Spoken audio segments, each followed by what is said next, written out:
Good afternoon everyone. Haryana GK का एक important portion हम लोगों ने पढ़ना स्टार्ट किया था और जैसा कि आप जानते हैं कि सभी हरियाणा के एग्जाम्स में हरियाणा जीके 1/4 पोर्शन कवर करेगा एग्जाम का पेपर का। इसलिए हरियाणा जीके बहुत डिटेल से पढ़नी चाहिए, पर डिटेल से पहले एक बार बेसिक हरियाणा जीके पढ़ लेनी चाहिए ताकि एक अंडरस्टैंडिंग हमारी बन जाए।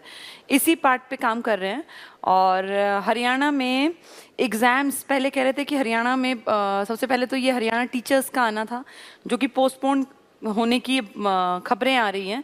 और अगर हरियाणा जीके का ये हरियाणा टीचर्स वाला पोस्टपोन हो जाता है फिर तो हम डिटेल से पढ़ेंगे, फिर हमें कोई चिंता नहीं, क्योंकि सबसे बड़ी टेंशन अभी जो मेरे दिमाग में थी वो यही थी कि 21 नवंबर तक मेन सा हरियाणा पूरा पढ़ लेना है। और इसलिए मैं प्लान कर रही थी कि बेसिक हरियाणा से उठाते हैं, पर अब आज मैंने वो देखा, पूरा उसको पढ़ा, तो मुझे लगता है कि हरियाणा हम बेसिक और एडवांस मिला के भी चलेंगे तो कोई दिक्कत नहीं है, क्योंकि हमारे पास कम से कम 2 महीने तो हैं ही। और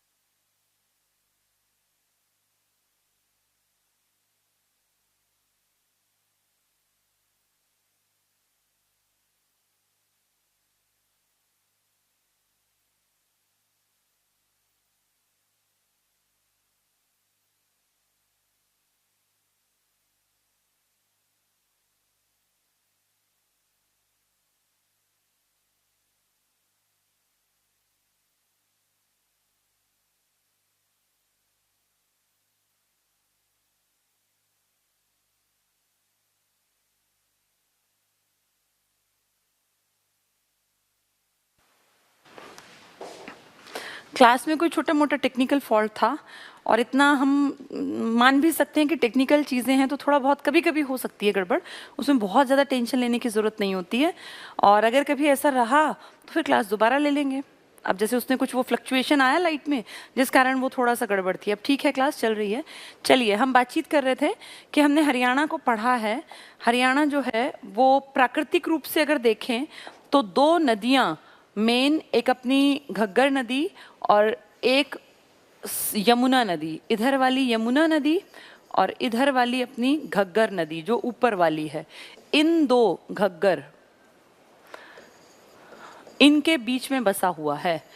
इन दोनों को मुख्य रूप से गिना जाता है प्राकृतिक के तौर पर। और अगर मैं पहाड़ और पहाड़ियों की बात करूं तो ये आपकी पड़ेंगी ऊपर वाली शिवालिक जो अपने हिमालय के तीसरे रीजन में गिनी जाती है, और नीचे वाली वर्ल्ड की सबसे प्राचीन अवशिष्ट पर्वत श्रृंखला जो बची कुची चोटियां रह गई हैं जिन पे कोई बहुत बड़े वन नहीं है, ना ही कभी बर्फ देखी जाती, ना ही कोई नदी निकलती, यानी अरावली। इनके बीच में बहुत खूबसूरती से हरा भरा प्रदेश भरा हुआ, वैदिक काल से जो बहुत हरा भरा था, जिसको हरि धानक्या नाम दिया गया, जिसको रज हरियाणे नाम दिया गया, जिसको हरि का अयन यानी भगवान कृष्ण की क्रीड़ा स्थली नाम दिया गया, जिसको अहीरों का क्षेत्र नाम दिया गया, और न जाने कितने श्रीकंठ जनपद ऐसे अनेक नाम से पुकारा गया और लिखित में है ये। तो इस इलाके में हम रहते हैं और ये मान लीजिए कि इंडिया के सबसे खूबसूरत इलाकों में इसको इसलिए गिना गया क्योंकि कहते हैं स्वयं भगवानों ने भी इसी भूमि पर जन्म लिया और इसलिए इसको देवकृत योनि कहा गया। पुराने टाइम में सरस्वती जब यहाँ बहती थी, जब विजिबिलिटी थी, अब तो सिर्फ चैनल कहीं कहीं दिखते हैं ना, जब सरस्वती यहाँ प्रॉपर तरीके से बहती थी तो सरस्वती को सबसे ज्यादा पवित्र नदी की संज्ञा दी गई।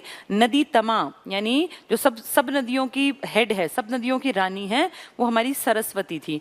वैदिक काल में गंगा की इंपॉर्टेंस उतनी नहीं थी और यही कारण है कि ऋग्वेद में गंगा का नाम सिर्फ 1 बार आया, यमुना का नाम 3 बार और सरस्वती का नाम अनेकों बार आया। सिंधु नदी भी इंपॉर्टेंट थी और सिंधु जो पाकिस्तान का इलाका था, आज जो इलाका है वो कभी इंडिया का पंजाब का ही इलाका था, इसलिए उस टाइम में पूरे पंजाब को बहुत ज़्यादा उपजाऊ और बहुत ही बढ़िया इलाके में गिना जाता था, तो हम भी उसी का हिस्सा थे। ये हमारा हरियाणा है और अब हमें हरियाणा अच्छी तरह पता है कि 6 मंडलों में डिवाइडेड है जिनका की फॉर्मूला है घर के एफ। अगर यहाँ देखें तो गुड़गांव मंडल आएगा एक आपका, जिसमें गुड़गांव, रेवाड़ी और महेंद्रगढ़ आएगा। एक फरीदाबाद मंडल आएगा जिसमें फरीदाबाद आएगा, पलवल आएगा और नीचे की तरफ मेवात आएगा। एक यहाँ आपका रोहतक मंडल आएगा, इसके बाद यहाँ हिसार मंडल आएगा आपका, GHA यहाँ अंबाला मंडल आएगा, GHAR घर और KF करनाल मंडल यहाँ आ जाएगा आपका, और फरीदाबाद मंडल यहाँ आ जाएगा। घर JKM ये इसके 7 जिले थे, और घर KF इसके मंडल हैं जहाँ पे कि आयुक्त बैठते हैं, कमिश्नर बैठते हैं, और ये टोटल 22 जिलों में डिवाइडेड है, जिसमें अंबाला मंडल में टोटल 4 जिले हैं। सबसे ऊपर अगर देखें, अब मैप दिमाग में लेके आओ, पंचकुला है, अंबाला है, यमुनानगर है, उन दोनों के नीचे कुरुक्षेत्र है। ये एक मंडल है 4 जिलों वाला। फिर एक अगला मंडल है कुरुक्षेत्र के 2 पांवों की तरह, इधर कैथल और इधर करनाल। उसके बाद फिर कैथल करनाल के पास पानीपत पड़ता है, करनाल के नीचे। इन तीनों को मिलाकर एक मंडल है करनाल मंडल। फिर एक बीच में बहुत बड़ा, बीच में तो क्या इधर पूरी पट्टी कवर करता है, जिसमें सिरसा, हिसार, फतेहाबाद और जींद आते हैं। फिर रोहतक मंडल सबसे बड़ा, अगर नंबर ऑफ डिस्ट्रिक्ट्स की बात करें 5 जिले। रोहतक अगर बीच में मान लें तो इधर सोनीपत, इधर आपका ये भिवानी, फिर यहाँ चरखी दादरी, यहाँ नीचे की तरफ झज्जर। तो सबसे बड़े जिलों की अगर संख्या की बात करें तो रोहतक, अगर टोटल एरिया की बात करें हिसार, और उसके बाद 3-3 जिलों वाला गुड़गांव, रेवाड़ी, महेंद्रगढ़ और फरीदाबाद, पलवल और मेवात। तो इस तरह मिला के 22 जिले हैं जो हमने पढ़ लिए थे। फिर हमने हर एक की डेट भी याद की थी ना, कि अपने 15 अगस्त पे याद करें तो पलवल, पंचकुला, से फरीदाबाद, FJ अगर आ जाएं तो 15 जुलाई को बनेंगे 1997, मतलब फतेहाबाद और झज्जर। सबसे पहले 66 में थे घर JKM, फिर 72 में था सोनीपत और भिवानी 22 दिसंबर को, फिर 23 जनवरी 1973 को था आपका ये कुरुक्षेत्र, फिर 75 में आज़ादी के 11 दिन बाद यानी 26 अगस्त 75 को सिरसा, फिर 79 में आपका बना था फरीदाबाद, 12वां जिला बना था, और है तो 15 अगस्त 1979 को बना होगा। फिर एक ब्रेक आया था और 10 साल बाद 1989 में KRPY 1 नवंबर को फिर से बने थे। फिर 95 में पंचकुला है तो 15 अगस्त 95 को बना होगा पंचकुला। फिर FJ बनेंगे 1997 में, 97 में फतेहाबाद और झज्जर आज़ादी से ठीक 1 महीना पहले यानी 15 जुलाई 1997 को। फिर 4-4-5 को आपका बना था ये मेवात या सत्यमेवपुरम, या अब जिसका नाम नुहू है, और इसके बाद बना था 2008 में। अब पलवल है तो फिर से है तो 15 अगस्त 2008 को पलवल, और अब सबसे लास्ट बना है आपका 16 नवंबर। क्लास में फिर इशू ना आए, फिर दिक्कत है, अब ठीक है। चलिए, तो लास्ट कब बना? 16 नवंबर। आज लाइट बहुत फ्लक्चुएट कर रही है इसलिए थोड़ा सा टेक्निकल इशू आ रहा है, पर अब शायद ठीक है। 16 नवंबर 2016 को अंतिम जिला बना आपका चरखी दादरी। कहते हैं दादुर होता है मेंढक, मेंढक की अधिकता के कारण फ्रॉग्स बहुत ज्यादा थे इस एरिया में। यहाँ कोई ऐसी झील थी जिसमें बहुत ज्यादा मेंढक या फ्रॉग्स या दादुर पाए जाते थे, तो दादुर की अधिकता के कारण इस इलाके का नाम ही पड़ गया चरखी दादरी। कहीं कहीं पुराणों में ये भी मेंशन है कि इस इलाके को बसाया था पृथ्वीराज चौहान। पुराणों तो क्या, ऐतिहासिक किताबों में पृथ्वीराज चौहान के बेटे थे जिनका नाम था बिल्वराज चौहान, तो उन्होंने बसाया था ये चरखी दादरी। जो भी रहा हो, बहुत सारी कहानियां एक जिले के नाम के पीछे, बहुत सारी मान्यताएं जनश्रुति वाली होती हैं। तो अब हम सबको सारे डेज याद हैं, हम सबको सबके महीने याद हैं, हमें सबकी लोकेशन हमारे दिमाग में मैप समेत है। अब हम लोगों ने इसके आगे पढ़ना स्टार्ट किया था कि मंडलों से थोड़ा थोड़ा आगे बढ़ेंगे और थोड़ा सा मतलब धीरे धीरे बेसिक को आगे बढ़ाएंगे। तो हमने अपने मंडल से शुरुआत की थी। 3 दिन तो ये बिल्कुल बेसिक समझ के लिए जरूरी थे, जिसने वो समझा वही आगे बढ़ पाएगा। सबसे पहले हमने गुड़गांव पढ़ा था, गुड़गांव के 3, गुरुग्राम था जिसका नाम गुरु द्रोणाचार्य के कारण पड़ा था, इसके साथ बिल्कुल लगता हुआ रेवाड़ी था, और इसके बिल्कुल साथ लगता महेंद्रगढ़ था, जो मैंने आपको थोड़ा थोड़ा मेन बताया था कि गुड़गांव है तो साइबर सिटी है, और फॉर्च्यून 100 में से 93 कंपनीज के दफ्तर हैं यहाँ, स्मार्ट शहर है, DLF का बहुत बड़ा योगदान है, दिल्ली लैंड एंड फाइनेंसेस का, जो पहले दिल्ली को उभार रहा था, फिर दिल्ली में DDA आ गई, दिल्ली डेवलपमेंट अथॉरिटी, तो उसको कहा कि आप जो है यहाँ से जाओ, आप दूसरा कहीं डेवलपमेंट करो, तो उन्होंने गुड़गांव की तरफ डेवलपमेंट की तरफ हाथ बढ़ाया, और आज गुड़गांव में DLF कितने रेजिडेंशियल इलाके, कितने कॉर्पोरेट ऑफिसेज, और जैसे ही आप गुड़गांव में एंटर करते हैं तो आपको लेफ्ट हैंड साइड में, अगर आप इस पे जाते हैं जयपुर की तरफ, तो लेफ्ट हैंड साइड में DLF का बहुत बड़ा दफ्तर दिखेगा, और पूरा एरिया उन लोगों ने छाप रखा है। तो बहुत ही खूबसूरत गुड़गांव को बनाने में गगनचुंबी इमारतें हैं, चाहे वो दफ्तरों की हैं या रिहायशी बिल्डिंग हैं, तो इनका बहुत बड़ा योगदान है। इसके अलावा गुड़गांव में मेडिसिटी भी कहलाता है, मेडिसिन की बहुत सुविधाएं हैं यहाँ। गुड़गांव में नेशनल ब्रेन रिसर्च सेंटर है, गुड़गांव में मारुति का बहुत बड़ा प्लांट है गुड़गांव में। रेवाड़ी हमने देखा था उभरती औद्योगिक नगरी है यहाँ पर, और रेवाड़ी में एक तो पीतल के बर्तन बहुत ज्यादा बनाए जाते हैं, ब्रास सिटी कहलाती है। एक रेवाड़ी में आपका जो ये तिल्ला जूती है खास किस्म की, ये बनाई जाती हैं। तो इन कुछ खास तरीकों के कारण रेवाड़ी में बहुत बड़ा रेल जंक्शन है, डिफरेंट डिफरेंट उसमें डायरेक्शंस में यहाँ से ट्रेन जाती हैं। महेंद्रगढ़ पढ़ा था, खेती में नहीं है आगे ज़्यादा, लेकिन फिर भी सरसों और बाजरे के प्रोडक्शन में नंबर 1 है, खनन में नंबर 1 है आपका महेंद्रगढ़। और जितने खनिजों के नाम आपको आते हैं तो मैक्सिमम आप टिक मार्क कर सकते हैं महेंद्रगढ़ में। खनिजों का एक टॉपिक हम डिटेल से भी पढ़ेंगे, क्योंकि खनिज का मतलब ये नहीं कि सिर्फ वहाँ, जैसे सल्फर पूछेंगे तो फिर उसका नाम नहीं आएगा, फिर पानीपत का नाम आएगा, तो कुछ अलग से भी पढ़ेंगे। पर हाँ, मोटे स्तर पे कहें तो महेंद्रगढ़ में खनन नंबर 1 है, सरसों और बाजरा नंबर 1। ये मैं पढ़ा चुकी हूँ आपको पिछली क्लास में, सिर्फ रिवीजन चल रहा है। इसके बाद GH, घर में से GH भी बढ़ा दिया था। इसमें हमने देखा था हिसार था जो बहुत बड़ा था एरिया में, फिर इसी के साथ पहले पड़ता था भिवानी, अब नहीं पड़ता। सिरसा था जो अब एरिया में नंबर 1 है, जींद था, और एक था हमारा फतेहाबाद। इनकी भी खासियत मैंने थोड़ी थोड़ी आपको समझाई थी। हिसार की खासियत क्या है, ऐतिहासिक बहुत इंपॉर्टेंस है हिसार की, और हिसार में बहुत सारी यूनिवर्सिटीज़ भी चल रही हैं। तो हिसार में आपकी चौधरी चरण सिंह हरियाणा एग्रीकल्चरल यूनिवर्सिटी है जो 1970 से काम कर रही है, 1991 में जिसको चौधरी चरण सिंह नाम मिला। हिसार में हांसी पड़ता है और अग्रोहा पड़ता है, और हिसार तो बहुत सारी ऐतिहासिक घटनाओं को जब पढ़ेंगे हरियाणा के इतिहास में तो हिसार का बार बार नाम आएगा, क्योंकि पृथ्वीराज चौहान का जिक्र यहाँ आएगा, और अपना जो ये दिल्ली बसाया था ना अनंगपाल तोमर, इनके टाइम से भी जोड़ के हिसार को पढ़ा और पढ़ाया जाता है। ठीक है, सिरसा हमने देखा था एरिया में सबसे बड़ा है आज की डेट में, और सिरसा में जनघनत्व तो सबसे कम था, 303 व्यक्ति प्रति वर्ग किलोमीटर, और सिरसा में गायों की संख्या सबसे ज्यादा थी, और गेहूं सबसे ज्यादा था, और सब्जियां और फल सबसे ज्यादा थे। तो सिरसा का एरिया 4277 बताया था वर्ग किलोमीटर, क्योंकि सबसे बड़ा है इसलिए हमने अलग से पढ़ लिया। जींद याद करो, पतली सी एक पट्टी थी, जिनकी खासियत बताई थी, सबसे ज्यादा अंदर ही अंदर 7 जिलों को टच करता है, और इसका एक फॉर्मूला बताया था तुम्हें, हरियाणा SP, हरियाणा का SP क्या क्या फेंकता है, KKF। ये 7 जिले हैं, हिसार, रोहतक, सोनीपत, पानीपत। ये 2 के ऊपर एक के 2 पैर थे, ये तो ऊपर थी धर्मनगरी कुरुक्षेत्र, उसके 2 पैर थे कैथल और करनाल, यानी ये कैथल और करनाल है, और वो है फतेहाबाद, क्योंकि फरीदाबाद तो नीचे है। ये सबसे ज्यादा जिलों को टच करता है। और जींद में एक जगह बताई थी आपको, पांडु पिंडारा है ना, जहाँ पे कि बताया था कि लोग जो हैं अपने पूर्वजों का पिंड दान करते हैं, और 12 साल तक ऐसी मान्यता है कि वहाँ पे 5 पांडवों ने 12 साल सोमवती अमावस्या कोई आई उसके लिए तपस्या की थी, और उसके बाद पिंड दान करके वो स्वर्ग के रास्ते पे आगे बढ़े थे। तो जींद इंपॉर्टेंस है, जींद की मुर्रा नस्ल की भैंस यहाँ पाई जाती हैं, जिसको कि हम कहते हैं काला सोना है, और मुर्रा नस्ल की भैंस के कारण ही ये जींद मिल्क सिटी भी कहलाता है, हरियाणा की दुग्ध नगरी। हरियाणा का हृदय भी बहुत सारी किताबें जींद को बता देती हैं। तो जींद हार्ट ऑफ हरियाणा है, मुर्रा नस्ल की भैंस के कारण काला सोना यहाँ पे बहुतायत में मिलता है, और ये दुग्ध नगरी भी है। अगला है फतेहाबाद।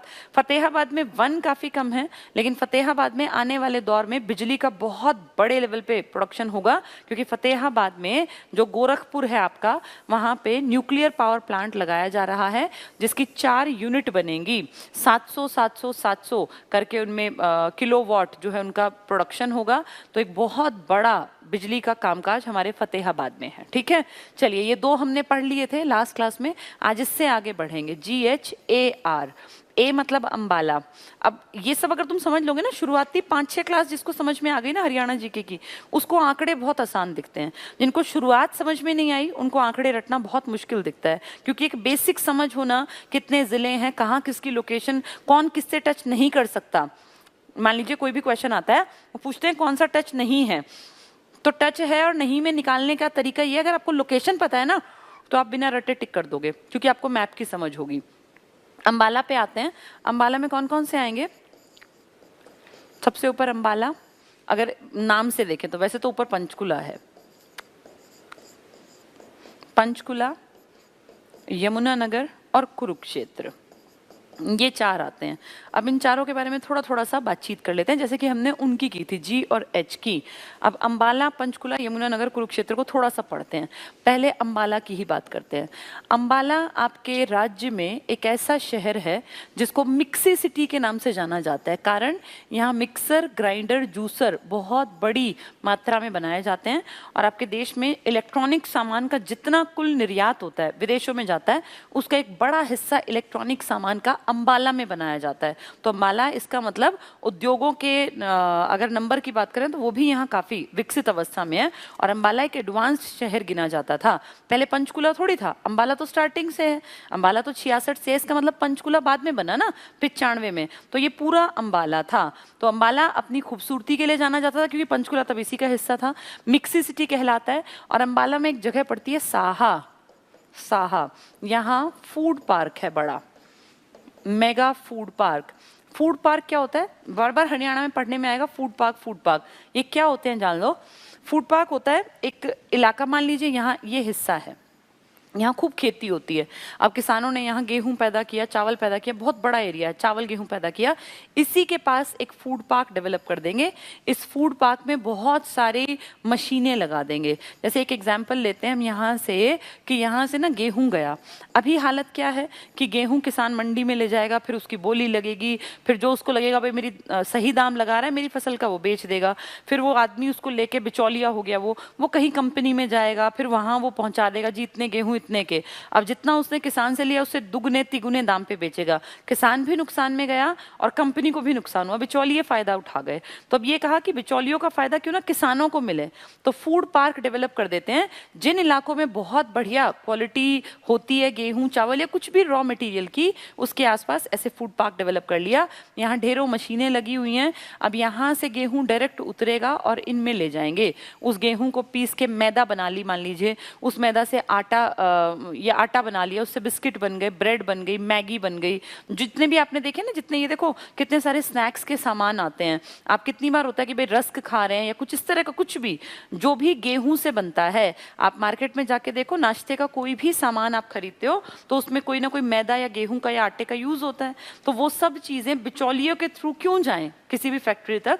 यहाँ फैक्ट्रीज लगी हैं, मशीनें लगी हैं, डायरेक्ट गेहूं खरीदा इस फैक्ट्री के इनके मालिक ने और यहीं पे सामान बना दिया। जैसे यहाँ पे मान लीजिए बिस्किट बन गए, यहाँ पे कोई इसी तरह की रस्क बन गई हैं, यहीं पे कोई टॉफीज, क्योंकि इन सब में यूज होता है, ये बन गई हैं। या यहीं पे कोई इस तरह का और भी कुछ खाने पीने का, कोई मट्ठी बनाने का काम करते हैं, तो ये सब आटे का यूज करते हैं ना। ये कितनी सारी कंपनीज, कितने लोगों को यहाँ काम मिलता है। तो इस तरह के फूड पार्क्स डेवलप किए जा रहे हैं हरियाणा में।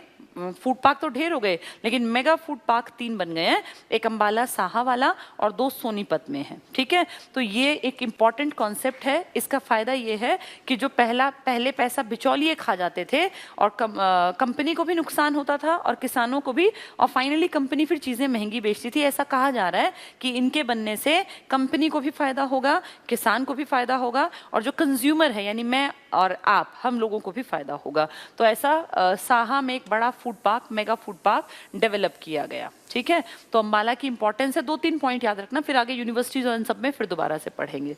अंबाला हुआ, इसके बाद क्या है, पंचकुला। अंबाला से काट के ही तो पंचकुला बना, पहले पंचकुला थोड़ी था। कहते हैं यहाँ 5 कूप थे, 5 कूप। कूप कहीं कहीं कुएं लिखा है, लेकिन वैसे कहते हैं कि झरने थे, 5 झरने, छोटे झरने, इस कारण इसका नाम पड़ गया ये पंचकुला। तो 5 कूपों के कारण। ऐसी मान्यता है कि यहाँ पांडव भी रहे थे। पांडव जब अपने वनवास में नहीं थे, 14 साल के वनवास में चले गए थे, तो यहाँ भी रहे थे। हरियाणा के पलवल में भी पांडवों ने निवास किया था, अज्ञातवास का जो 1 साल निकाला था उस टाइम पर। तो ये जो 5 कूप हैं, इसके कारण पंचकुला बना। और प है तो 15 अगस्त को बना होगा ये, 1995 को। पंचकुला जाना जाता है, बहुत ज्यादा सुंदर है क्योंकि पहाड़ी इलाका है। तो यहाँ पर मोरनी हिल्स हैं, मोरनी हिल्स। यहाँ पर एक बहुत इंपॉर्टेंट जगह है कालका। ये जो मोरनी हिल्स हैं, ये पहाड़ियाँ हैं बहुत सुंदर, बिल्कुल लश ग्रीन इलाका है। और इन्हीं में सबसे ऊंची चोटी पड़ती है जिसका नाम है करोह। ये 15-14 मीटर है। अगर ये नहीं मिलता, ये गलत है क्योंकि, लेकिन किताबों में लिखा है 1467 मीटर इतनी ऊंचाई है। दोनों मिले तो 1467 के साथ जाना, ना मिले मान लो मिले 1600, 1800, 2000, 15-14, तो 15-14 के साथ। ये गलत है, आपको ये किसी साइट पे नहीं मिलेगा। आप अगर गवर्नमेंट ऑफ इंडिया के सर्वेज वगैरह को उठा के पढ़ेंगे, ढूंढेंगे, तो आपको 1467 वाली ऊंचाई के साथ आंकड़े मिलेंगे। तो पहली प्रायोरिटी पर ये, पर क्योंकि हरियाणा मैंने बताया ऑथेंटिक नहीं है, यहाँ कोई भी कुछ भी लिख देता है, क्योंकि एनसीईआरटी तो कोई किताब छापती नहीं हरियाणा की, नहीं Haryana board of secondary education ने कोई ऐसी किताब निकाली। जो कुछ अवेलेबल अवेलेबल है थोड़ा बहुत मार्केट में, और वो भी लिखा गया है क्योंकि आंकड़े ऐसे सच अवेलेबल है नहीं, ऑथेंटिक आंकड़े नहीं है, तो कहीं कहीं गड़बड़ियां मिल सकती हैं। दोनों हमें पता हो, दोनों आ गए तो ये 1467 के साथ, नहीं आया 1467 तो 1514 के साथ। ये करोह मोरनी हिल्स की सबसे ऊंची पहाड़ी है, शिवालिक रीजन है ये, ठीक है, शिवालिक के पैरेलल में जो पहाड़ियां फैली हुई हैं। कालका की बात कर लेते हैं। कालका एक हिल स्टेशन है हरियाणा का, और कालका जो है ना आपका, इसकी खासियत ये है कि आपके यहाँ जो ट्रेन दिल्ली से चलनी स्टार्ट हुई थी, दिल्ली से सोनीपत, पानीपत, अंबाला तक गई थी, फिर आगे निकली, कालका पे जाके आपकी ट्रेन की जो ब्रॉड गेज है वो रुक जाती है। गेज जानते हैं? गेज होता है दो पटरियों के बीच की चौड़ाई। ये सब बराबर नहीं होती, आपको लगता होगा हर जगह बराबर है, लेकिन ऐसा नहीं है। जहां चौड़ाई ज्यादा है ये ब्रॉड गेज है, ब्रॉड मतलब चौड़ा, ब्रॉड गेज है। गेज दो पटरियों के बीच की दूरी। जो थोड़ी सी कम चौड़ी हो गई है इसका नाम है मीटर गेज। 1 मीटर की दूरी होती है क्योंकि इसलिए मीटर गेज। और जो बहुत पतली मैंने बनाई है इसको आप कहते हैं नैरो गेज। नैरो मतलब संकरा, NARROW, नैरो संकरा। तो इंडिया में पहले एक और भी गेज चला करती थी, लेकिन अब धीरे धीरे करके पहले चौथी हटाई, अब तीसरी हटाने की तैयारी है। ब्रॉड गेज चलती है मैदानी इलाकों में, जैसे हरियाणा है, पंजाब है, यूपी है, या अपना दिल्ली है, इस इलाके में। जो ये मीटर गेज है ना, ये चलती हैं ज्यादातर या तो इस तरह का इलाका कि जहां बहुत ज्यादा चौड़ाई बनाना संभव नहीं है, या थोड़ा सा पथरीला इलाका हो या पठारी इलाका हो तो भी मीटर गेज बिछा दी जाती है। और जो नैरो गेज देख रहे हो, ये ऊंची पहाड़ियों में भारी भरकम ट्रेन चलाना गड़बड़ साबित हो सकता है, क्योंकि वहां पे सेंटर ऑफ जो ये ग्रेविटेशन है ना, उसमें कुछ इस तरह की प्रॉब्लम्स आ सकती हैं। तो वहां पे छोटे साइज के डब्बे बना के और बहुत मिनी जो उस पे चलती हैं ट्रैक पे, आपने देखा होगा हिमालयन रेलवे सारी इसी तरह की हैं। जो अपनी ये नीलगिरी वाली है ना, ये भी इसी तरह की है, नैरो गेज। तो नैरो गेज का मतलब है चौड़ाई बहुत कम होना। ब्रॉड गेज की चौड़ाई होती है 1.67 मीटर, यानी 2 मीटर से कम और 1.5 से ज्यादा। जिसका नाम ही मीटर है, उसके दो पटरियों के बीच की चौड़ाई होती है ठीक 1 मीटर। और जो नैरो लिखा है ना, बहुत आसान है याद करना, इसको उल्टा कर दो पॉइंट के बाद, तो 0.76 मीटर, 0.76 मीटर। 1.67 मीटर तो ब्रॉड हो गया, सही 1 मीटर तो मीटर गेज हो गया। नैरो गेज क्या है? 0.76 मीटर, ठीक है। तो हमारे यहाँ पर क्यों पढ़ा रही हूँ मैं ये, क्योंकि हमारा कालका वो पहला स्टेशन है जहाँ ब्रॉड गेज जाके खत्म हो जाती है हरियाणा में। और कालका से ऊपर अगर आपको जाना है, या कालका से अगर आपको दूसरे स्टेट में जाना है हिमालय की तरफ, तो फिर आपको नैरो गेज वाली ट्रेन मिलेगी। और कालका स्टेशन अगर कभी आपको जाने का मौका मिले तो आप देखेंगे, मान लीजिए ये ब्रॉड गेज आ रही थी, तो यहाँ पे एक जगह जाके ऐसे दीवार कर दी है, सीमेंटेड, काफी बड़ी सी ऐसे दीवार है, यहाँ पे लास्ट है बस, ये कालका स्टेशन है। इसके बाद जो है आगे गाड़ी नहीं जाएगी। फिर इसके आगे अगर आपको जाना है तो वो छोटी रेल चलती है, जिसका कि कई घंटे का सफर होता है, पहाड़ों में से निकलती है, बहुत कम स्पीड से चलती है, तो उसका नाम है नैरो गेज। तो पूछे हरियाणा में नैरो गेज कहाँ से चलती है, तो आप कहेंगे कालका से स्टार्ट होती है। कहाँ पड़ेगा ये? पंचकुला में।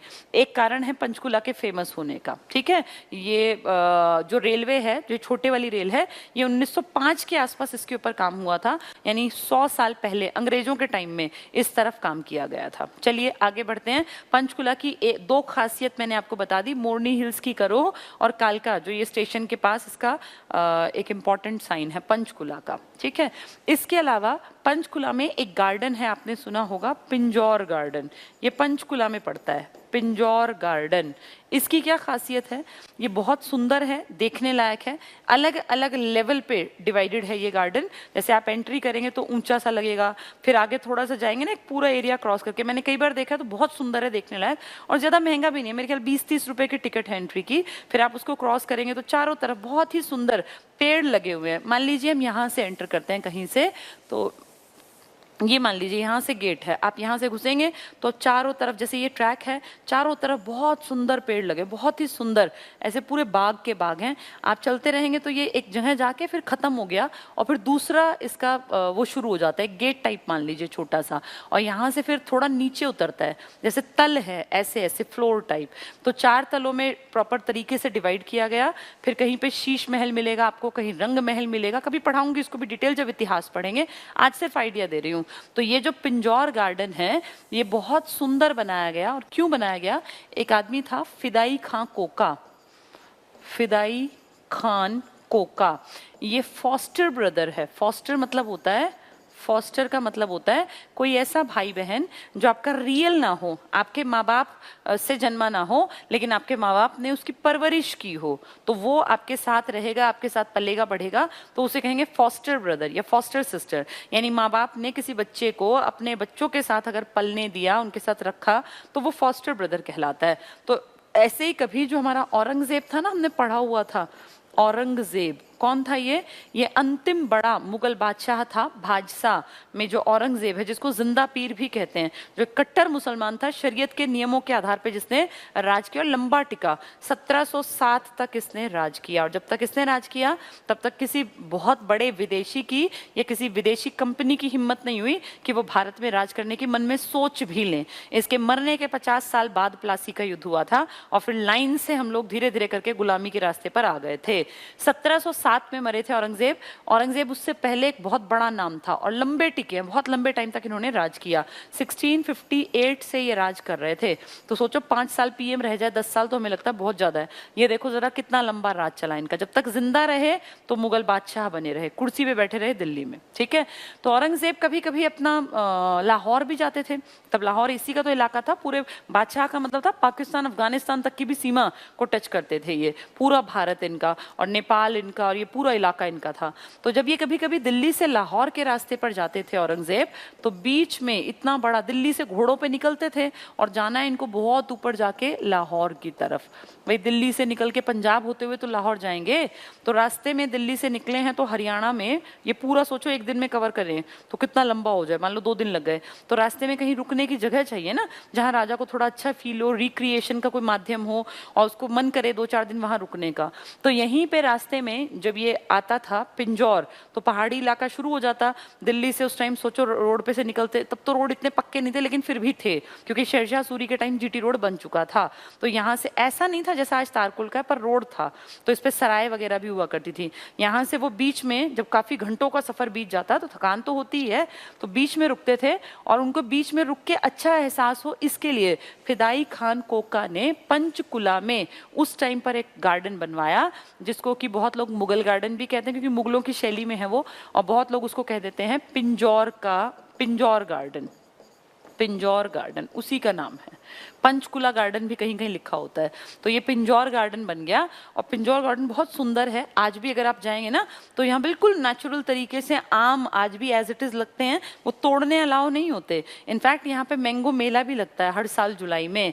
और अगर आप सर्दियों में जाएंगे तो आपको चीकू पके हुए मिलेंगे, फल बिल्कुल एज इट इज जैसे प्राकृतिक अवस्था में है ना, वो आज भी चल रहे हैं। लेकिन वो फिर किसी को ठेकेदारी पे दे देते हैं और वहां पे हर एक पेड़ के आसपास 3-4 पेड़ों के आसपास आपको एक सिक्योरिटी गार्ड मिलेगा, वहीं के वहीं खरीद और बेच सकते हैं। वो बेचते रहते हैं बैठ के फल, तो आप वहीं खरीद सकते हैं। पर आज भी वहां जाने के बाद एक अच्छा एहसास होता है और ऐसा फील होता है कि राजा जब यहाँ रुकता होगा तो सच में उसको बहुत अच्छी फीलिंग आती होगी, क्योंकि वो सुबह सुबह जब इस बाग में पूरे में घूमता होगा, हरी बिल्कुल हरा भरा बहुत सुंदर ऊंचे ऊंचे पेड़ यहाँ लगे हुए हैं, तब से एज इट इज है वो बाग। फिर बीच में इसमें गड़बड़ियां हुई, जैसे अटैक्स हुए तो इसको तोड़ डाला, बहुत सारे लोगों ने इसको नुकसान पहुंचाया।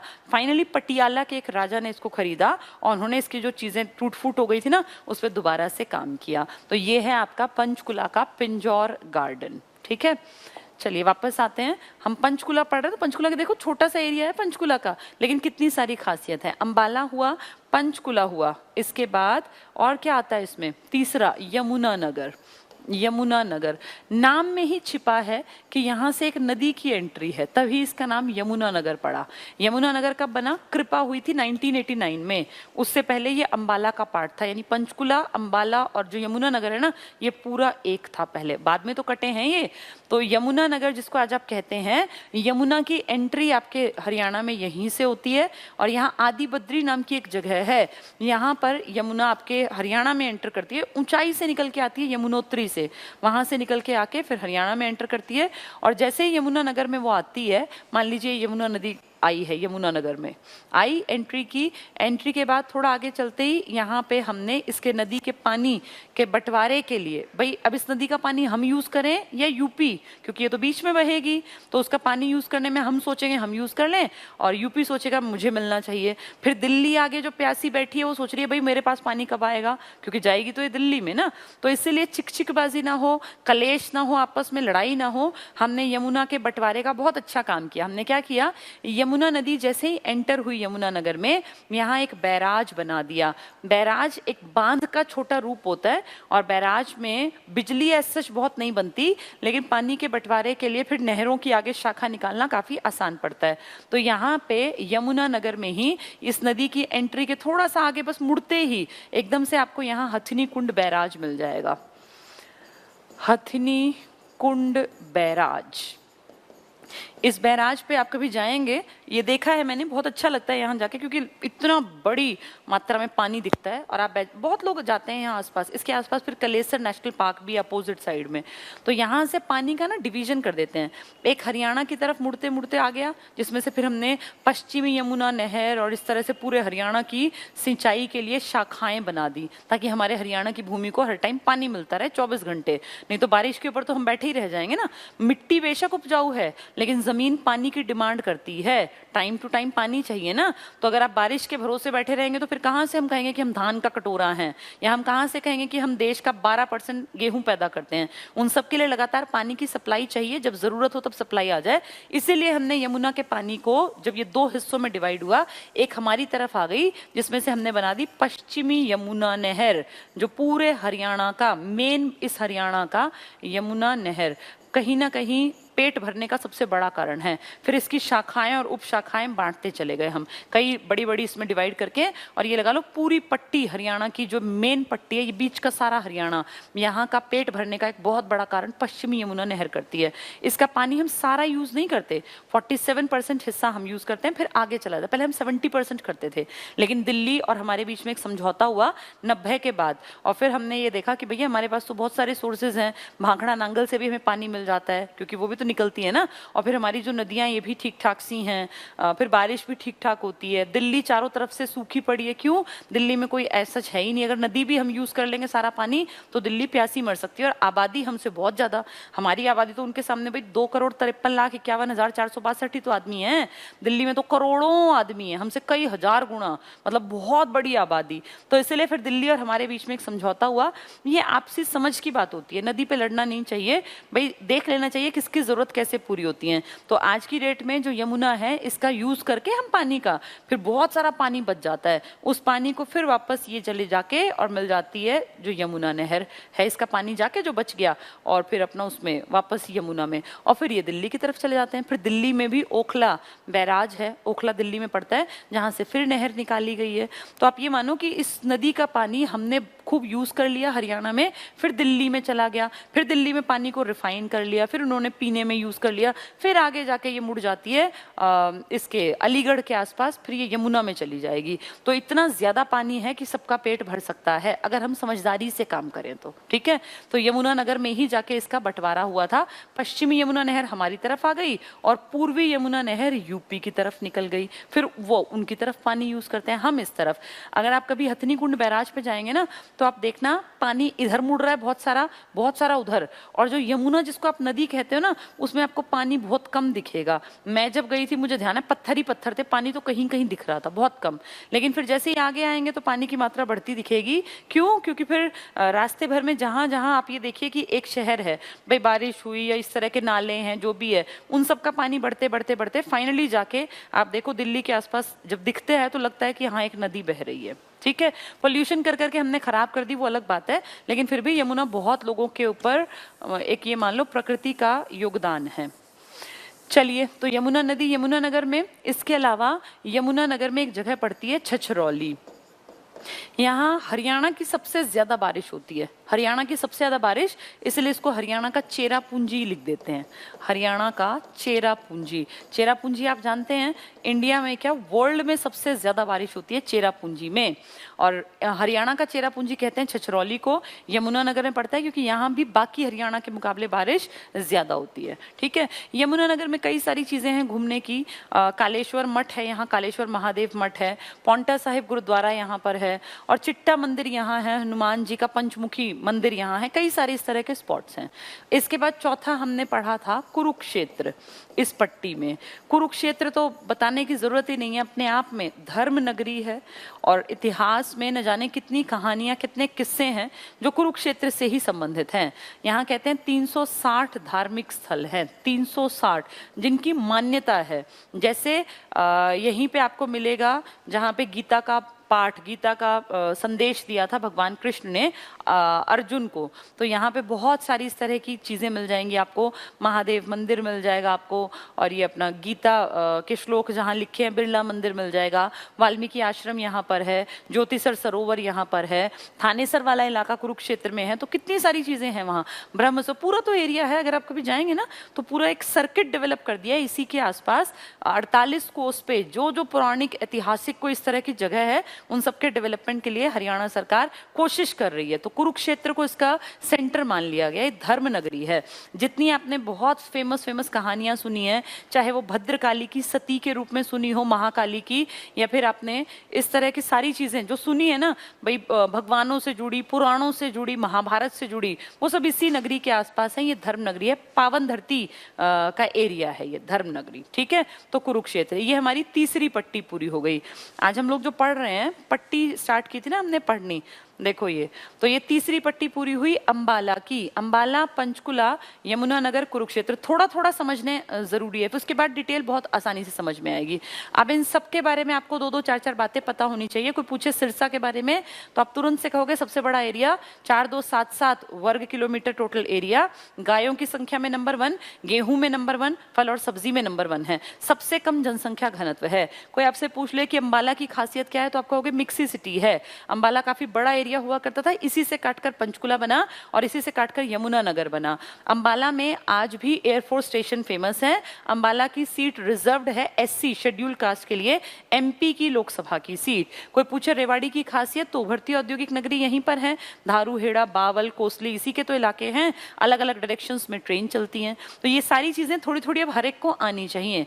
अगला मंडल स्टार्ट होता है हमारा रोहतक मंडल, जैसा नाम है उसी के अनुसार इसको पढ़ लेते हैं। कितने जिले हैं इसमें? सबसे ज्यादा कितने जिले हैं इसमें? 5 जिले, पंचकुला और एक क्या था इसमें, कुरुक्षेत्र। ठीक है, 4 हो गए।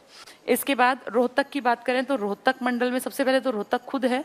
रोहतक के इधर जाओगे तो सोनीपत, उधर जाओगे तो भिवानी, भिवानी से काट के अलग किया चरखी दादरी, और उसके नीचे अगर देखोगे तो झज्जर है। अब इन 5 के बारे में थोड़ा थोड़ा सा पढ़ लेते हैं कि क्या है। सबसे पहले बात करें रोहतक की। रोहतक पढ़ाई लिखाई के मामले में बहुत आगे है, आप अच्छी तरह जानते हैं। आपके पूरे हरियाणा में 2 को एजुकेशन हब और एजुकेशन सिटी अब जो डेवलप हो रही है राजीव गांधी, वो हरियाणा के सोनीपत में। लेकिन एजुकेशन का एक बहुत बड़ा नाम IIM, अगर आपसे पूछे इंडियन इंस्टीट्यूट ऑफ मैनेजमेंट, तो आप नाम लेंगे रोहतक का। बहुत बड़ी अचीवमेंट है IIM का बनना। IIT और IIM ये मान लीजिए जो एक बार किसी का सिलेक्शन हो गया तो फिर वहाँ करोड़ों रुपए के पैकेजेस होते हैं लायकियत के अनुसार, लेकिन वहाँ एडमिशन कोई मजाक नहीं होता। चलिए, रोहतक का मंडल हम पढ़ रहे हैं और रोहतक में 5 चीज़ों के बारे में बात करेंगे। पहले रोहतक की बात कर रहे हैं तो मैंने क्या बताया, यहाँ पर IIM है, तो एजुकेशन में बहुत बड़ा काम है रोहतक में। MDU भी तो यहीं पढ़ता है, महर्षि दयानंद यूनिवर्सिटी, जो 1976 में बनी थी। 75 में अधिनियम आया, 76 में बनी। आपका हरियाणा जब बना ना, इससे 10 साल पहले आपकी कुरुक्षेत्र यूनिवर्सिटी बनी थी 1956 में। खुद आपके देश के पहले राष्ट्रपति डॉक्टर राजेंद्र प्रसाद नींव रखने के लिए, ईंट रखने के लिए आए थे। तो देश का राष्ट्रपति आपके KU की ईंट रख के गया था 1956 में, हमारे हरियाणा बनने से भी 10 साल पहले। और हरियाणा बनने के 10 साल बाद आपकी MDU बनी थी, महर्षि दयानंद यूनिवर्सिटी। तो 10 साल पहले KU, 10 साल बाद MDU। 66 के 10 साल हेर फेर याद रखना, ठीक है। तो MDU यहाँ पर है रोहतक में। रोहतक में एक बहुत बड़ा मार्केट है शौरी बाजार, शौरी मार्केट, ये बहुत बार पेपर में आ चुका। ये क्यों फेमस है? ये एशिया का एक बहुत बड़ा कपड़ा मार्केट है ये, और पेपर में खुद उन लोगों ने एक बार पूछ लिया कि एशिया का सबसे बड़ा कपड़ा मार्केट कौन सा है, तो आंसर यही देना था जो उन्होंने आंसर की में दिया। और फिर पूछ लिया एशिया का दूसरा बड़ा कपड़ा मार्केट, तो उनका कोई भरोसा नहीं है क्योंकि कोई एक किताब में ऑथेंटिक जानकारी नहीं है। लेकिन अगर रोहतक के कपड़ा मार्केट की बात करेंगे तो शौरी मार्केट आपको याद रखना है, ठीक है। ये रोहतक की इंपॉर्टेंस राजनीतिक राजधानी है, राजनीतिक राजधानी, इसका मतलब पॉलिटिकली यहाँ पे एक्टिव ज्यादा हैं राजनीतिक पार्टियां, तो राजनीतिक राजधानी है आपकी रोहतक। रोहतक को कुछ किताबें हार्ट ऑफ हरियाणा भी कह देती हैं क्योंकि बीच में स्थित है, लेकिन अगर आप इसको थोड़ा सा समझोगे तो हार्ट ऑफ हरियाणा के साथ जींद को पहली प्रायोरिटी पर जाना। हार्ट ऑफ हरियाणा अगर बिल्कुल मैप के बीच में देखो तो आपको रोहतक दिखेगा, लेकिन अगर वैसे देखा जाएगा लिखित ज्यादा में तो जींद के साथ पहली प्रायोरिटी। इसके अलावा राजनीतिक राजधानी है महम में, जो अभी पीछे बड़ा न्यूज में रहा था, ये जो सपना चौधरी के किस्से में तो बहुत ज्यादा न्यूज में आ गया था। महम में चौबीसी चबूतरा है, चौबीसी चबूतरा। यहाँ कहते हैं पुराने टाइम में 24 गांवों की पंचायत लगा करती थी, तो इससे इसकी सामाजिक इंपॉर्टेंस आपकी समझ में आ गई होगी। और आज भी राजनीति में जब कोई बड़ा चेहरा उभरता है या उभरने की कोशिश करता है तो कहते हैं वो महम के चौबीसी चबूतरे पे जाके आशीर्वाद जरूर लेता है कि यहाँ से अगर आशीर्वाद मिल गया तो फिर जीत निश्चित मान लो। तो राजनीतिक इंपॉर्टेंस है रोहतक की बहुत ज्यादा इन कारणों से। इसके अलावा सुपवा, अगर तुमने नाम सुना हो, सुपवा ये क्या है? सुपवा है state university of performing arts and visual arts, बहुत बहुत इंपॉर्टेंट। सुपवा स्टेट के लेवल पे कई सारी छोटी मोटी सी, आपने हो सकता है ना भी सुनी हो, लेकिन इंपॉर्टेंट यूनिवर्सिटीज काम कर रही हैं। जैसे MDU और KU तो सबने सुनी है, लेकिन सुपवा स्टेट यूनिवर्सिटी है, ये किस चीज पे काम करती है? परफॉर्मिंग आर्ट्स पे और विजुअल आर्ट्स पे। क्यों इंपॉर्टेंट है ये सुपवा? क्योंकि सुपवा आपके हरियाणा की फर्स्ट सोलर यूनिवर्सिटी है। ऐसे क्वेश्चन पेपर में आ जाते हैं, पूछ लेंगे हरियाणा की पहली सौर यूनिवर्सिटी कहाँ है और क्या नाम है, तो रोहतक में है, उसका नाम है state university of performing arts and visual, performing and visual arts. Performance होता है डांस वगैरह, और विजुअल आर्ट्स आप जानते ही हैं जो दिखाई देता है, तो इसके लिए सुपवा यूनिवर्सिटी आपके रोहतक में है। IIM मैंने रोहतक में बताया, महम बता दिया आपको, चौबीसी चबूतरा राजनीतिक राजधानी, हार्ट ऑफ हरियाणा। लेकिन अगर दोनों आ गए जींद और ये, तो जींद के साथ पहली प्रायोरिटी से जाना, ठीक है। चलिए आगे बढ़ते हैं। रोहतक में तो एक समझ में आया रोहतक में। अब रोहतक के साइड में क्या था? रोहतक के राइट साइड में तो सोनीपत था। सोनीपत की खासियत, सोनीपत की खासियत क्या है? इसका नाम पहले स्वर्णप्रस्थ था, स्वर्णप्रस्थ। इसी को शोणप्रस्थ भी लिखा हुआ है एक आधी किताब में, पुराने ऐतिहासिक नाम थे इसके। सोनीपत कहते हैं श्रवण कुमार भी यहाँ आके बदल गया था व्यवहार में, तो बहुत लोग, बहुत तरह की जनश्रुति कथाएं इससे जुड़ी हुई हैं। सोनीपत मेनली जाना जाता है, एक तो एटलस कंपनी ने यहाँ बहुत बड़ा कारखाना लगाया, फैक्ट्री लगाई साइकिल बनाने की कंपनी, और पूरे वर्ल्ड में एटलस एक दौर था जब थर्ड बड़ी कंपनी थी, और ये अकेली कंपनी थी दुनिया की जिसने अपनी साइकिल बनाने की टेक्निक को बेच के पैसा कमाया था। आज से काफी साल पहले सोचो, तब तकनीक बेचकर पैसा कमाना कितनी बड़ी एक अचीवमेंट थी। तो सोनीपत एक जाना माना शहर था इस एटलस कंपनी के कारण, लेकिन अब ये कई सालों से बंद पड़ी है। अब एटलस नाम की कोई कंपनी यहाँ एग्जिस्टेंस में नहीं है, बहुत थोड़ा काम होता है नाम मात्र का। अब इसकी सारी यूनिट्स को शिफ्ट कर दिया गया है, एक कारण था इसके फेमस होने का। दूसरा कारण अब बन गया, जो दूसरा कारण अब प्रेजेंट में है, यहाँ बन रहा है बहुत बड़ा एक एजुकेशनल कैंपस डेवलप कर रहे हैं, बहुत ही बड़ा। इनफैक्ट कैंपस छोटा शब्द है, एजुकेशन सिटी सही शब्द है। एजुकेशन सिटी यहाँ पे अभी अंडर डेवलपमेंट है, कुछ चीजें चल भी पड़ी हैं, कई यूनिवर्सिटीज काम भी कर रही हैं, जैसे SRM यूनिवर्सिटी काम कर रही है, अशोक प्राइवेट यूनिवर्सिटी हैं और हजारों हजारों बच्चे लेके बैठी हैं। NLU नेशनल लॉ यूनिवर्सिटी यहीं बन रही है। राजीव गांधी एजुकेशन सिटी है, ECR education city, Rajiv Gandhi, इसके आगे नाम लिख लेंगे राजीव गांधी। तो ये बहुत ही बड़े लेवल का प्रोजेक्ट है। इसमें 5000 एकड़ का एरिया कह रहे हैं कवर करेंगे, और कहीं कहीं लिखा है कि 7000 एकड़ का प्लान है। तो ये सोचो इतने एकड़ जमीन पर तो कितना बड़ा कैंपस डेवलप करेंगे। तो बहुत सारी तरह के यहाँ कोर्सेज होंगे। और दिल्ली का जो IIT है ना, Indian institute of technology Delhi में, उसने अपना एक कैंपस यहाँ डेवलप करने का प्लान किया है। तो IIT कैंपस भी आएगा यहाँ पर, और एक IIIT कैंपस भी सोनीपत में ही आएगा। किल्होड़त गांव पड़ता है सोनीपत में ही, यहाँ IIIT वो IIIT है। IIT कैंपस आएगा आपके राजीव गांधी एजुकेशन सिटी में। तो बहुत बड़ा प्रोजेक्ट है शिक्षा के नाम पे, इसीलिए बहुत सारे लोग इसको शिक्षा का हब भी कह रहे हैं। आप इसको अगर सर्च करेंगे तो पहले एजुकेशन का हब रोहतक निकलता था, लेकिन अगर अब आप सर्च करेंगे एजुकेशन हब ऑफ हरियाणा तो उसमें निकल के आएगा राजीव गांधी एजुकेशन सिटी, क्योंकि बहुत सारे तरह के कोर्सेज होंगे यहाँ पे आर्ट के ऊपर भी काम है, साइंस के ऊपर भी, मैथ्स के ऊपर भी, और पता नहीं कितनी तरह की विधाएं पढ़ाई लिखाई की हैं जो यहाँ पे डेवलप की जा रही हैं। प्राइवेट ढेरों यूनिवर्सिटीज यहाँ पर आ गई हैं। नेशनल लॉ यूनिवर्सिटी NLU, जिसका की हेड भी आपके हाई कोर्ट का जज होता है, चीफ जस्टिस जो होता है ना हाई कोर्ट का, यानी चंडीगढ़ हाई कोर्ट का जो मुखिया होगा वो NLU का कुलपति होगा। तो वो भी खुलने जा रही है हरियाणा के सोनीपत में।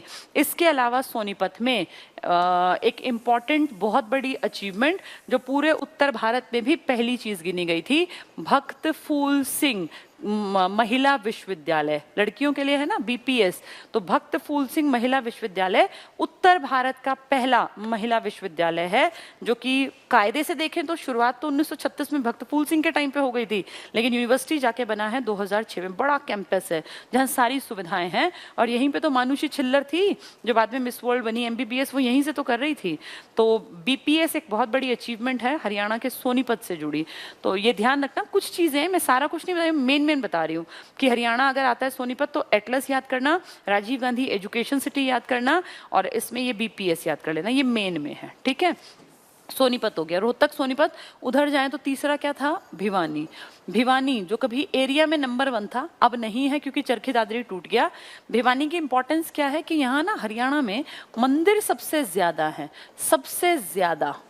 अगर पूछे मंदिर कहाँ है, नंबर ऑफ टेम्पल्स, तो वो आपके भिवानी में है, और इसी कारण इसको, भिवानी को हरियाणा की काशी भी कह दिया जाता है। हरियाणा की काशी, मंदिरों की अधिकता के कारण भिवानी कहलाता है। ठीक है, भिवानी का एरिया बहुत बड़ा था, अब तो नहीं रहा।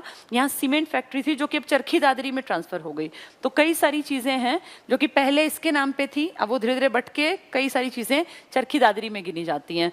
इसके अलावा भिवानी में एक बहुत बड़ी अचीवमेंट अगर कहेंगे तो TITS, आगे बताती रहूंगी बहुत सारी चीजें, तो बस मेन बता रही हूँ। ये मुझे कह भी रहे हैं क्लास का टाइम हो गया, चलिए कोई नहीं।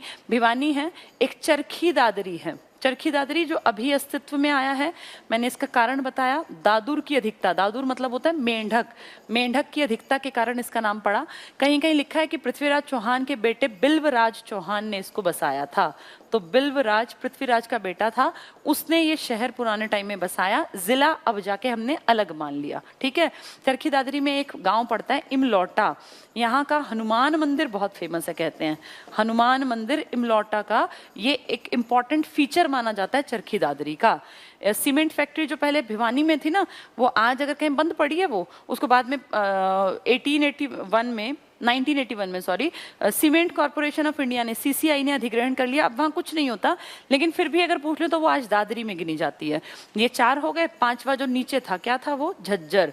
झज्जर की क्या इंपॉर्टेंस है, झज्जर में पड़ता है आपका बहादुरगढ़, जो मेन शहर लगेंगे, बहादुरगढ़ इसमें पड़ेगा, बेरी इसमें पड़ेगा, और झज्जर तो है ही।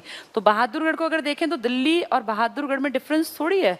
बहादुरगढ़ दिल्ली से बिल्कुल टच है, 2 किलोमीटर का रोड है जो दिल्ली का एंड और बहादुरगढ़ की स्टार्टिंग है, बस 2 किलोमीटर का रोड।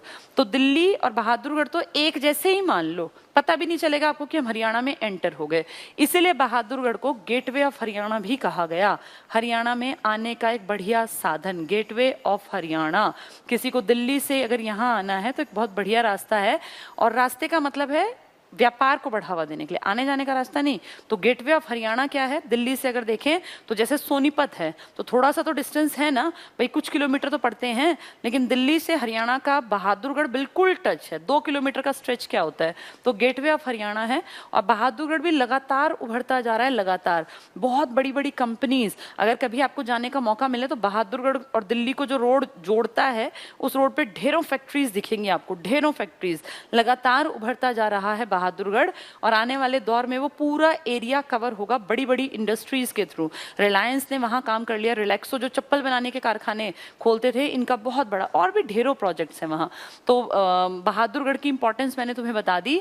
इसके अलावा हमने पढ़ा बेरी। बेरी से आपके जो सबसे पहले सीएम थे ना, हरियाणा का पहला सीएम कौन था, जो पहला सीएम था पंडित बीडी शर्मा, भगवत दयाल शर्मा आपके पहले सीएम थे। और आपका पहला राज्यपाल था धर्मवीर। तो जो पहले सीएम थे ना वो बेरी के थे। बेरी कहाँ पड़ेगा, झज्जर। झज्जर में एक बहुत बड़ा पशुओं का मेला भी लगता है, लेकिन आज तक इसको मान्यता नहीं मिली। पशुओं का मेला लगता है, आज तक इसको सरकार से मान्यता नहीं मिली। अब पिछले से पिछले साल भी लगातार ये मुहिम चल रही है कि इस पशुओं के मेले को स्टेट लेवल पे मान्यता दिलवा दो, क्योंकि बिहार में सोनपुर में कितना बड़ा पशुओं का मेला लगता है, पूरी दुनिया में फेमस है, वो पूरे वर्ल्ड में है कि सोनपुर में, बिहार में मेला लगता है पशुओं का। ऐसे ही राजस्थान में पशुओं का बड़ा मेला लगता है, पुष्कर में पशु कितनी बड़ी मात्रा में खरीदे बेचे जाते हैं। लेकिन हरियाणा के झज्जर के इस पशु मेले को इंपॉर्टेंट अब तक नहीं माना गया, जो कि हमारी सरकार कहीं ना कहीं पीछे हट रही है और इसके लिए लगातार मुहिम चलाते हैं कि पशुओं के मेले को इंपॉर्टेंस दे दी जाए। तो इस तरह झज्जर के बारे में भी हमने कुछ खास बातें जान ली। अब देखो, ये था आज हमने ये पढ़ा। गुड़गांव हिसार लास्ट क्लास में पढ़ाए थे। आज मैंने अंबाला मंडल के बारे में थोड़ा सा बताया है और रोहतक मंडल के बारे में। 4 मंडल हमारे कंप्लीट हो गए। अब हमारा जो मंडल रह गए, 2 रह गए। एक फरीदाबाद वाला घर और केएफ था ना, तो एक करनाल मंडल रह गया और एक फरीदाबाद मंडल रह गया। फरीदाबाद मंडल में फिर वो नीचे वाले पढ़ने हैं सारे, और करनाल मंडल में फिर वो 3 पढ़ने हैं, करनाल, पानीपत और कैथल। और फरीदाबाद मंडल में फिर वो जितने भी नीचे वाले हैं सारे के सारे पढ़ लेंगे 3, क्योंकि 3 तो हम ऊपर पढ़ चुके। गुड़गांव, रेवाड़ी, महेंद्रगढ़ पढ़ लिया, तो 3 हमारे रह गए, फरीदाबाद, पलवल और मेवात, या सत्यमेवपुरम या नूह कह लो। यानी 6 में से 4 मंडल कंप्लीट। उम्मीद करती हूँ तुम्हें ये समझ में आ रहे होंगे। क्लास का टाइम हो गया ना, ठीक है। चलिए आज इतना ही। अभी जो है ना, बहुत सारे बच्चे कह रहे थे कि कौन सी बुक लें, कुछ लोगों के मैसेजेस भी आए। तो बुक का तो देखो, मैंने उस दिन भी बताया था, जो किताब आपके पास है वो बेस्ट है। कोई भी किताब, किताबें अच्छी बुरी नहीं होती, आप पढ़ने वाले अच्छे बुरे होते हो। अगर आप चाहोगे कि मुझे सीखना है तो जो किताब उठा लोगे। किसी ने अपने घर से इन्फॉर्मेशन नहीं बनाई। अगर हरियाणा के 22 जिले हैं तो वो सबके लिए 22 हैं, चाहे मैं लिखूं उसको, चाहे कोई और लिखे, चाहे कोई तीसरा लिखे, सब 22 ही जिले लिखेंगे। वो कब बने उसकी डेट में हो सकता है थोड़ा बहुत कोई भाई, क्योंकि डेट्स भी बहुत डिस्प्यूटेड थी, तो उसका तरीका ये होता है कि गूगल पे 2-4 जगह फाइंड आउट करो, थोड़ा हिस्ट्री में ढूंढो तो मिल जाएगा। अब किसी भी मंडल में कौन सा जिले आएंगे वो भी सब सेम लिखेंगे। हरियाणा में खेती कितने प्रतिशत पे, कौन सी फसल कहाँ होती है, सब सेम है, कोई अंतर नहीं है। सबसे बड़ी चीज क्या है बुक लेते टाइम, बुक में पहली चीज देखनी चाहिए कि कंटेंट कवर है कितना, मेरे काम का है या बहुत ज्यादा है। अगर बहुत मोटी किताब ले लोगे तो तुम फंसोगे, वो तुमसे याद नहीं होगी, वो एक डर पैदा करेगी। एक अपने आप ना बहुत मोटी किताब लेके पढ़ने का मन कम करता है, क्योंकि ऐसा दिखता है कि ये कवर नहीं होगी कभी। किताब बहुत पतली भी नहीं रखनी चाहिए, बहुत मोटी भी नहीं। किताब ऐसी रखनी चाहिए जो आपको रोज पढ़ने में भारी भरकम भी ना लगे और इतनी पतली भी ना हो कि कंटेंट ही ना मिले। तो पहली चीज है कि उसका कंटेंट चेक करना चाहिए कि कैसी क्या कुछ किताब है। दूसरा, उस जो वो कंटेंट कवर करता है उसकी लैंग्वेज कैसी है, क्या वो तुम्हें समझ में आ रही है। कई बार क्या होता है, कंटेंट तो बहुत अच्छा है लेकिन लैंग्वेज ऐसी है जो कि पल्ले नहीं पड़ रही, फिर क्या फायदा। भाषा आसान शब्दों में होनी चाहिए। चीज लिखी सेम होती है पर प्रेजेंटेशन का तरीका बहुत बड़ी चीज होती है। तीसरा, उस किताब में कॉन्सेप्ट भी होना चाहिए जो समझ पैदा करे, प्लस फैक्ट्स भी कवर होने चाहिए। जो छोटी छोटी चीज, जैसे कोई पूछे सर्वाधिक ट्रैक्टर कहाँ बनते हैं, या वो इंडिया में पहला राज्य जिसने कुछ भी किसानों से जुड़ी योजना, फला योजना चलाई, तो वो फैक्ट्स भी होने चाहिए। अब ट्रैक्टर ज्यादा बनते हैं, कोई कॉन्सेप्ट नहीं है। पंजाब में ज्यादा बढ़िया खेती होती है हरियाणा से, अगर मैं सच्चाई बताऊं, लेकिन ट्रैक्टर की बात करें तो हरियाणा में ज्यादा। ये फैक्ट होते हैं, कॉन्सेप्ट है खेती, लेकिन उसमें से हजारों फैक्ट निकलेंगे, तो फिर फैक्ट्स भी चेक करने चाहिए। और चौथी चीज होती है, उसकी कीमत आपके लिए अफोर्डेबल है ये नहीं है। ये कुछ चीज़ें हैं जिनको कंसीडर करना चाहिए स्टूडेंट लाइफ में कम से कम, क्योंकि अभी आपके पास हर चीज़ की समझ नहीं हो सकती, तो 2-3 चीज़ें देखनी चाहिए। अब इतनी चीज़ें जो है ना, जो किताब पूरी करती हो वो ले लो, कोई दिक्कत नहीं है। ऐसा कोई नहीं है कि एक राइटर की बेस्ट है या दूसरे की खराब, सबकी किताबें बहुत अच्छी हैं, सबने बहुत अच्छी लिखी हैं। आप चाहो तो जिस भी राइटर की जो आपके एरिया में फेमस हो वो ले लो, कोई दिक्कत नहीं है। मैं यहाँ क्या कवर कराऊंगी, पहले मैं चाह रही थी मैं अरिहंत से करा दूं, मैंने वो टाइपिस्ट को काम भी दिया था, लेकिन अरिहंत में ना मटेरियल कम है अब के अनुसार। पहले ठीक था, बेसिक के अनुसार ठीक था, लेकिन अब हमें इतनी जल्दी नहीं है कि हमें ये 1 महीने में कवर करना है। तो वो कॉन्सेप्ट जो था कि भाई 1 महीने में एक बार मोटा मोटा सबको आ जाए, उसकी ज़रूरत नहीं है। हम आराम से पढ़ेंगे, हम चीज़ों को समझते हुए आगे बढ़ेंगे। तो मैंने क्या किया, अब इसमें अरिहंत वाला वो जो आइडिया था मेरा, वो फाइल्स वगैरह सब लग भी गई थी, लेकिन उसको पोस्टपोन कर दिया। और अब मैंने किताब पिछले साल लगवाई थी अपने यहाँ, इनफैक्ट 20 में ही लगी थी, जो मेरी किताब है, बहुतों के पास वो होगी भी, उसको मैं PDF के माध्यम से इसमें लगाती रहूंगी। PDF को फोन पे पढ़ना लगभग नामुमकिन होता है। अगर आप पढ़ सकते हो बहुत अच्छी बात है, पर मैं पर्सनली ऐसा फील करती हूँ कि PDF से पढ़ना बहुत मुश्किल होता है, और उसको अगर आप जाके प्रिंट आउट निकलवाओगे तो बहुत महंगा पड़ेगा। तो जिसके पास भी मेरे वाली बुक है हरियाणा GK की, मैं उसी को कंसीडर करके अब यहाँ कवर कराऊंगी, ठीक है। उसके पेजेस को हम बोर्ड पे लगाते रहेंगे और उसमें एक एक चीज़ें पढ़ पढ़ के तुम्हें समझाती रहूंगी। अब हमें ये तो है नहीं कि 1 महीने में हमें पूरा कर लेना है, ये हम दिसंबर जनवरी तक का आराम से टारगेट बना के चलते हैं। चीज़ों को बहुत डिटेल से समझेंगे, हर चीज़ को टू द पॉइंट भी पढ़ेंगे और कॉन्सेप्ट को भी पढ़ के आगे बढ़ेंगे, ठीक है। चलिए आज के लिए इतना बहुत है। जिनके पास वो वाली GK की बुक है, बहुत अच्छी बात है। अब एक एक करके टॉपिक उठाने लगेंगे। अब तक तो बेस का काम बन रहा था, क्योंकि बेस होगा तभी चीज़ें समझ में आएंगी। अब खेती पढ़ाऊंगी ना, तो मैं कहूँगी भिवानी में ये फसल, तो तुम्हारे दिमाग में एकदम से पिक्चर, अच्छा भिवानी वहाँ नदी कौन सी पड़ेगी, तो बीच में पड़ेगा तो कौन सी नदी टच कर सकती है। अगर मैं कहूँगी फरीदाबाद, तो दिमाग में एकदम से इमेज बनेगी, अच्छा फरीदाबाद नीचे की पट्टी में। या मैं कहती हूँ अगर कि झज्जर, तो तुम समझ पाओगे रोहतक के नीचे वाला एरिया। इसीलिए ये 4-5 दिन बेसिक क्लासेस दी जा रही थी, और मैंने कुछ भी अभी खास PDF के लिए नहीं बोला कि पढ़ो। लेकिन अब कल जब ये मंडल कंप्लीट हो जाएंगे ना, फिर मैं यहाँ पे लैंग्वेज किताब की यूज करके, ताकि तुम लोग पेपर में पास कर पाओ। समझने के साथ साथ हमारा ट्रांसफर ऑफ लर्निंग होना भी जरूरी है। अगर हमने सीखा और हमने यूज नहीं किया पेपर में, फिर क्या फायदा सीखने का। सीखें और पेपर में उसको क्वेश्चन को अटेम्प्ट भी कर पाए, ये हमारी टारगेट है। तो उस हिसाब से फिर किताबी भाषा से भी थोड़ा थोड़ा पढ़ना स्टार्ट करेंगे, ठीक है। चलिए आज के लिए इतना ही, थैंक यू।